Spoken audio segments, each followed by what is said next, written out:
Hello everyone, welcome back to our channel, and this is me Kate here, and in this video I'm going to show you how to share your Shein cart on app. So without further ado, let's get started. First of all, launch your Shein app on your device. After that, you will be directed to this interface as you can see.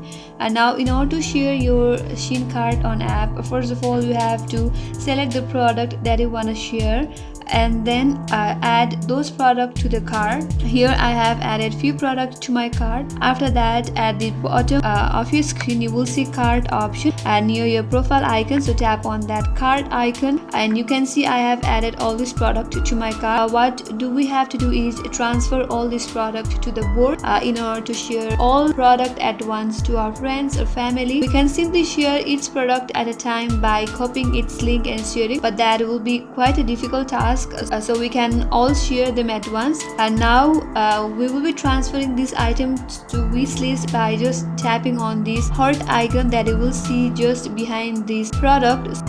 So tap onto that heart icon and just tap on yes, and your product will be transferred to the wish list. Again, do repeat the same with all the other products as well. After that, all you have to do is again go to your wish list by tapping on the heart icon that you will see at the top of the screen and tap over there. Now in this way you can see all your product that you have recently added to the wish list. Now we will be creating a board so that we can share product. Now again go to the board option and you will see option that says create board, so tap on create board option and give a name to your board. Suppose I'm going with, and simply tap on create board option. After that, so we have created our board. Now we will be again shift this product to our board. So I'll just select this product, tap on add to board option that you will see at the bottom of the screen. After that, you have successfully added your product to the board. Now we can just simply share our board. For that, go back and you will see a board that you have recently created. Here I have created my shopping, so I can see my board here. And now to share this, I can go and simply tap on this share option that you will see on the screen, and in this way you can share your shopping with your friends, your families. And that's all for today. So in this way you can simply share your Shein cart on app. And if you are new to our channel, don't forget to subscribe our channel, like our video, hit the bell icon, and stay tuned for more upcoming tutorials. And if you have any questions or comments regarding our video, please feel free to drop them down. And thank you for watching till the end. I will see you on next video.